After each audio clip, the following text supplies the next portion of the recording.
it's Tanisha Spain, host of Mid-American Gardener, and you know the team and I love a field trip, so this week we are at Delight Flower Farms in Champaign, and we're going to spend the whole show talking about cut flowers, how you can make arrangements of your own flowers at home, and how these flowers go from the farm to a vase in your kitchen. So we're going to go track down the owner, Maggie Taylor, and ask her some questions. Let's go find her.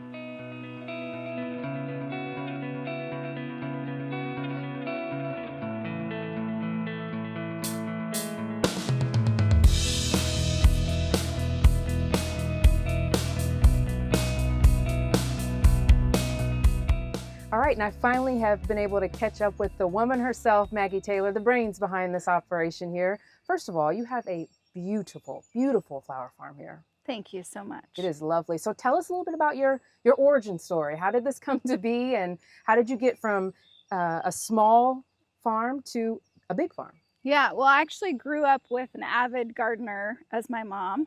So as a kid, my chores were pulling weeds and spreading mulch, and I hated it as a kid. And then grew to find it very therapeutic to be in nature and to be working with plants and noticing the seasons. So I started a little backyard project, and I initially had 7 CSA members, and I delivered the flowers on my bicycle. And it was really cute. And I was working my day job as a reference librarian at Parkland College.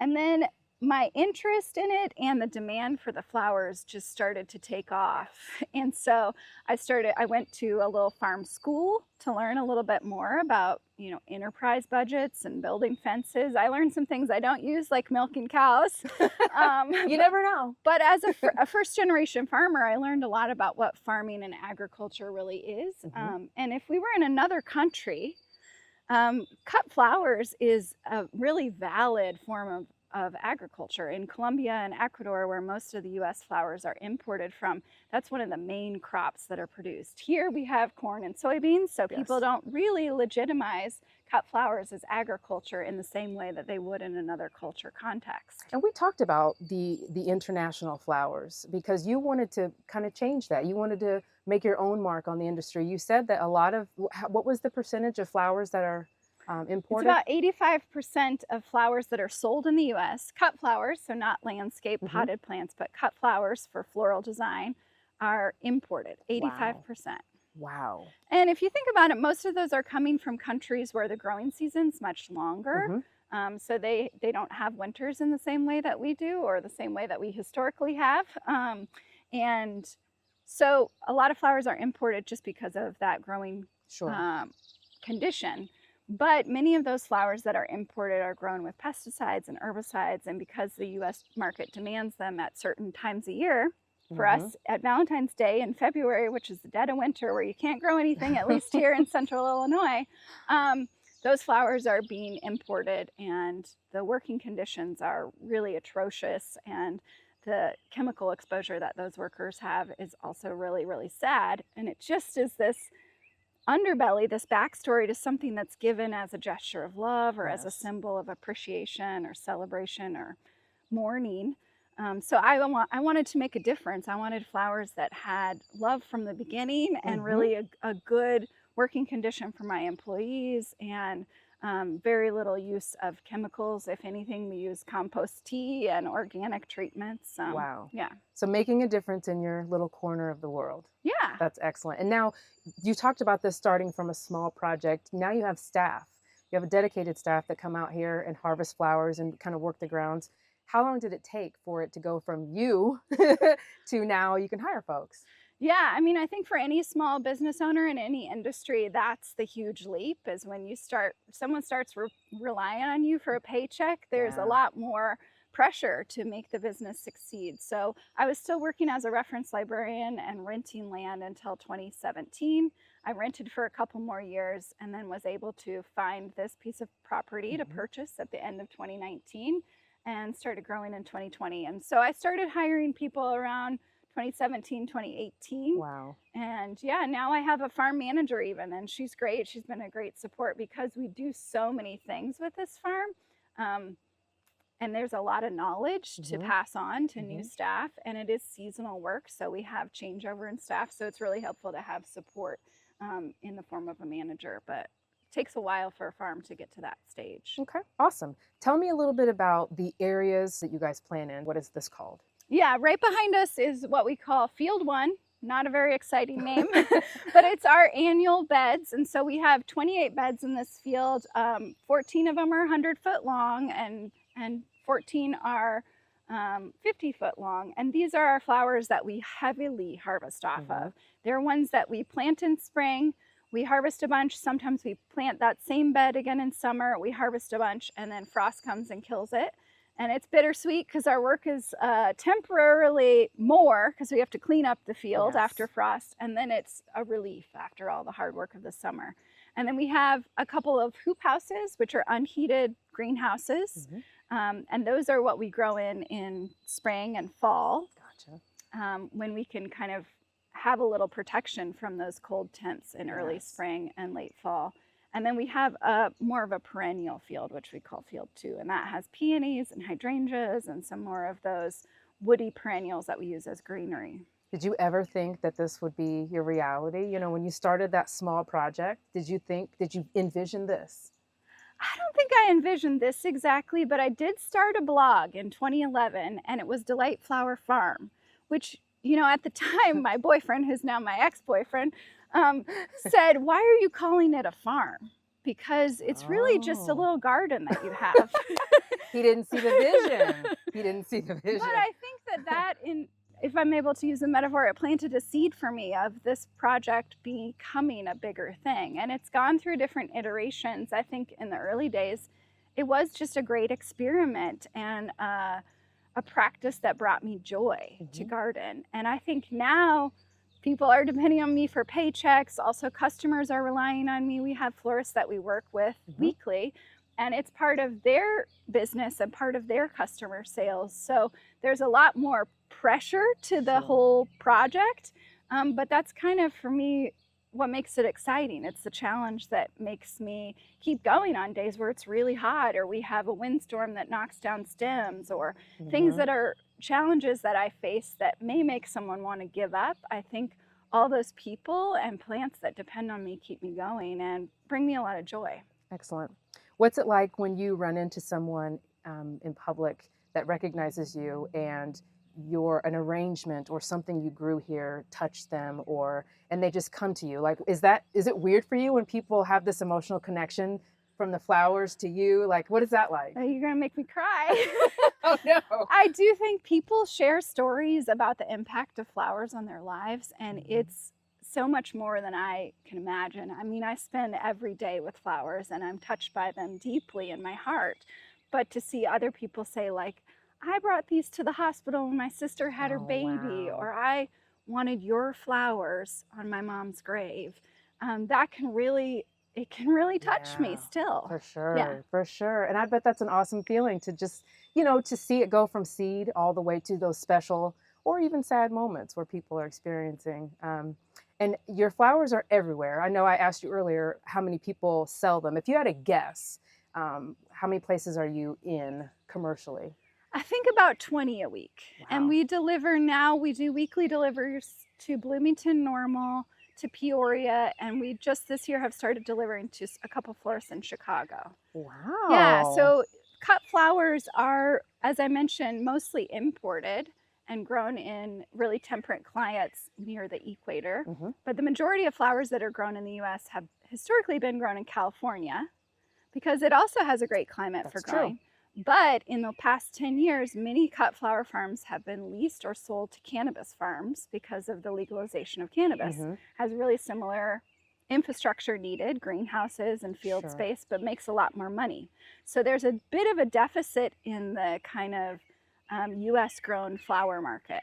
So I'm trying to think, okay, how can we create these medium-sized cut flower farms? And as part of that goal of interrupting the industry of imported flowers and creating better working conditions and flowers grown with love, I also mentor up and coming flower farmers. So I'm part of a national organization. I mentor through that, and I also mentor just privately. So cut flower growers. I'm right now mentoring one from Kansas, somebody from Skokie, and somebody in Connecticut. Oh, So wow. yeah, a few different places around the country. The next generation, Yeah. right? Excellent. Okay. Thank you so much for letting us come out. Before we leave, though, I have to have you teach me how to make a bouquet or in some way put together an arrangement, because as the at-home gardener, it's go time. Everything is in bloom. And so we want to know at home how to put our flowers together to make them look as lovely as yours. So sure, I'd be happy to show you. excellent. All right, let's go.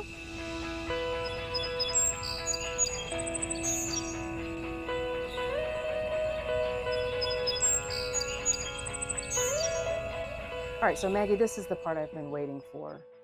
You pick the flowers. Well, first you get the seed in the spring. You spend all this time waiting for them to grow and bloom, and then the harvest comes. So for a lot of us at home, we just kind of go in and grab some and throw them in a vase. But I would love for you to show us how to make an arrangement, maybe how height goes into play, color, and just kind of walk us through how to do it. Yeah, well, typically if you get flowers from the farmer's market or your own garden or from a grocery store, something like that, they will have a variety of different flowers in them. So what I typically do is kind of unwrap it. We use, compostable wrapping material and take the rubber band off. Now, some people will just I was just going to say, and do this. that's it.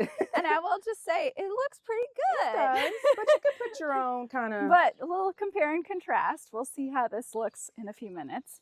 So I typically take the rubber band off. We'll talk a little bit about this. I know this was one of your favorites that we grow, this eucalyptus. Yes. So typically a bouquet will have some form of greenery. So I usually set that aside to kind of know what that is. Okay. And even though we blended these all together for our customer, I still go through and sort them out. So I kind of know what I have. Okay. So typically, we have our greenery, and then this is what the snapdragon is being used as kind of a spike or like some nice height, because it naturally has this tall presentation to it, like a delphinium might or a foxglove, depending upon the time of year. Okay. And then we look for some kind of accent flowers or filler pops of color. So today we have these zinnias. These are the Queen Lime variety and an Oklahoma. And they're what's considered disc flowers. So they're kind of round. They're going to take up some space in there. So we've got another little option there.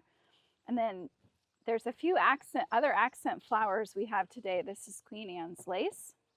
Very pretty. So it also kind of has that round disc presentation. But this is something that kind of grows often by the wild on the road. And you got varying heights in that one as well. So that'll be interesting to play with. You've got some really tall ones and some short ones as well. Yeah. And then we have a focal flower, which is more like the Lisianthus. So we have this Lisianthus, which is more like a rose presentation, and this would be our focal flower. If we have dahlias or actual roses or sunflowers or hydrangeas, those might also be a focal flower. Now, what does it take to be the focal flower? That's a great question. So a focal flower is usually one that takes up a little bit more space in the bouquet. So in this case, they're not exactly huge, but there's a lot of them. So we can call these the focal flower. Okay. Sometimes if they're a more premium bloom, like a rose would be, that would also make it a focal flower, or a dahlia. This is some more filler, so tansy and cosmos. So we have all of our different varieties here kind of laid out to see what we're working with. We're all organized. Something kind of just basic to understand is that I usually use a clear vase so I can see the water level. If you have an opaque vase, you're not going to know if it drinks up the water. And if people are harvesting these out of their garden, they're a lot thirstier than flowers that have been sitting in a grocery store for a week or so. Interesting. So they're going to take up water a little bit faster, so you want to make sure you refill that water often. And then we have a little pack of flower food. So flower food typically is made up of a sugar, which will help unopened blooms continue to ripen and open, just like produce would when you leave it on your counter instead of in your fridge. It has a little bit of an acidifier, which just helps change the pH in the water level and reduce bacterial growth. And it actually has the equivalent of bleach, which is just reducing bacteria in the water. So on our farm, when we harvest, we strip the leaves off the bottom of the plant so that there's less surface area for bacteria to grow on, which in the end is going to make your flowers last longer, because when there's that funk in the water, it clogs the stems. They can't uptake water. They won't stay hydrated.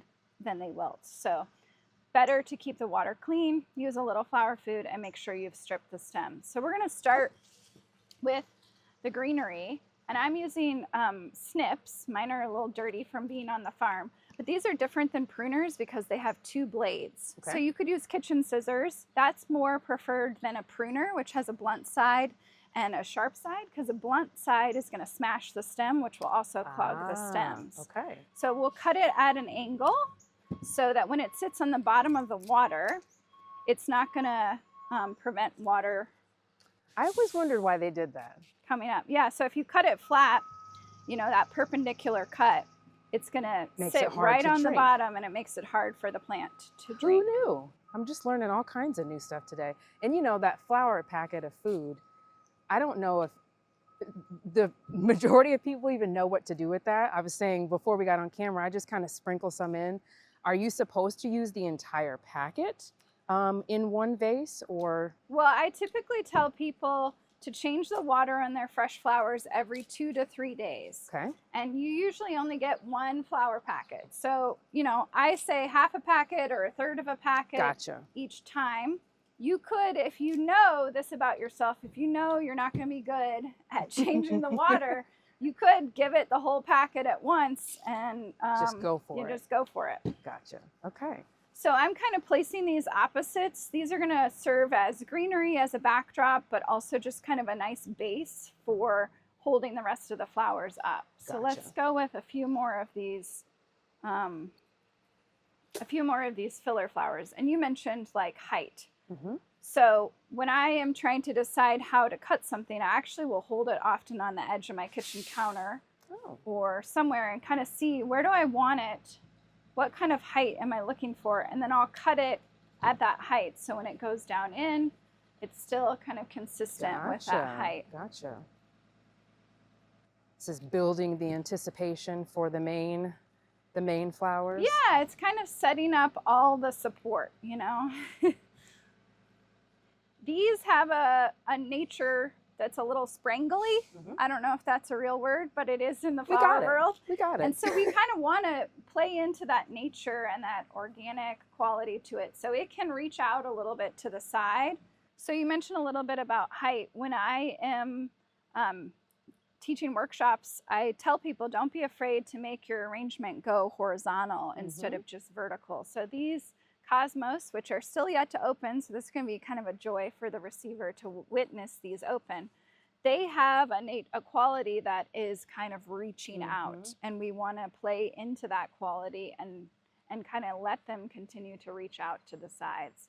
And I'm just trying to weave these stems in here. I was going to ask, is there a method to the madness, or is this your own style? Is this just kind of, well, are you trying to make it symmetrical? The disclaimer that I do not have professional florist training, and designers really have some skills that they've worked hard to learn. My style is more as an artist and as a gardener. So, you know, I still think they look beautiful, and they're very accessible for the home gardener to design like this. Okay, so now we're going to weave in some of this Queen Anne's lace, and these are a little bit less. This is more of the madness and less of the method, I would say, because these are also a little bit more wild. When you're making a bouquet or an arrangement, I think it's helpful to think about where it's going to be in your house. Oh, that's good too. So like this one we're designing for y'all on TV. So this is the front, and it might work on an entryway, you know, table or something like that. But if you're making a centerpiece for a dining room table, you want to make sure you design so that all sides look good.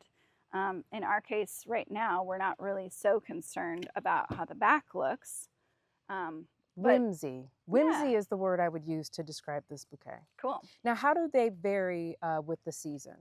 We're in the dog days of summer now. Does what you offer change throughout the season? Absolutely, yeah. People that have our CSA membership, which is a subscription service where they get flowers every week from us. Oh, wow. That's one of the biggest comments that they make is like, wow, I didn't know there were so many different flowers and that they had a seasonality to them. So our spring CSA has tulips and ranunculus and anemone and some of the foxglove and delphinium in it. Mm-hmm. Our summer CSA is more zinnias, snapdragons, this tansy. We have a fall CSA that we call, it's a little bit more exclusive. We call it the Dahlia Club. Ah. So dahlias are kind of the star flower for that one. Gotcha. I bet sunflowers do really well too. Yeah, you know, sunflowers are not a flower we lean into a ton, but we do grow some. Mm-hmm. For me, they're a little hard to justify because they take up a lot of space and Gotcha. they only make one bloom. We need to maximize. Yeah, I like plants that are going to produce a lot for you over a long period of time. I also think that sunflowers are something that a lot of people grow, and it's a less of a unique offering. So I like to grow something that people can't see everywhere. Even our zinnias, I try to not grow just the reds, you know, the big, yes. what is that common seed pack? I'm trying to think of the brand. I don't know. Anyways, that kind of burpee, I think, Burpee, right? probably. Zinnias. I try to grow more specialty varieties. So it has more of a vintage look. This is Queen Lime Orange, and it's got a little bit more subtle color variation going on in it. So we haven't even got to the focal flowers, but hopefully it's coming together though. It looks really nice. Here's the front. Gorgeous. Okay. And just like you said, it's got some, oh, what are the words I'm trying to width is not the word I want, but yeah, you can tell that it's not just volume. Thank you. Yeah. Thank you. Okay, so now we have these focal flowers, which is the Lisianthus. They also kind of act in a way similar to the snapdragons, like a spike, because they're very tall. Mm-hmm. But something that is helpful to think about when you are designing is depth. So, you know, if you look at a painting in an art museum, usually your eye is attracted to one focal point in that, and then it starts to move and you watch and you start to notice other things in the painting. So I think of flower arrangements like living art. Even though we've cut these, they're no longer living, they're natural art. So you want your eye to kind of move in and out throughout the display. So we have some, if we tuck this deep down in here, we're going to have a color that, you know, if this is sitting on your kitchen counter or your table for a while, you're living with it. So you're going to start to watch it, and you know, it has a meditative quality. Yes, yeah. So yes. you kind of want to see, notice something a little different each time you look at it. So for the at-home gardener, if you're outside and you've got your zinnias and whatever, I said I like strawflower, zinnias, and this is not something that is not accessible to the at-home gardener. Just go out there, cut some flowers out of your own garden or flower bed and create. Yeah, just like other gardening, there's great resources on cut flowers specifically. So cut flowers, usually the varieties that are grown for cut flowers have been tested to have longer vase life. So a lot of the native prairie plants don't make good cut flowers because they will actually kind of wilt when you take them inside. Like, you know, you think of like some of the black-eyed Susans or things like that. They just don't hold up as well as some flowers that have been bred to be cut flowers. But that said, it doesn't mean that they're not accessible for you to grow in your home garden. It's very easy to grow cut flowers. There are more complicated ones, so like these Lisianthus are a little bit more challenging, but you know, I think most gardeners like a challenge. Wow. Yes. And there it is. There it is. That came together beautifully. And I have to say, it looks much better out of the paper, you know, and kind of reconstructed. Than that initial plop. Yeah. It actually looks bigger, I think. I agree. Usually it looks like there's more flowers than if you just take the rubber banded bunch and put it in your vase. And I'm using a little shorter vase, but still it looks big and takes up a lot of space. So very kind nice. of elegant. All right. Thank you, Maggie. Yeah.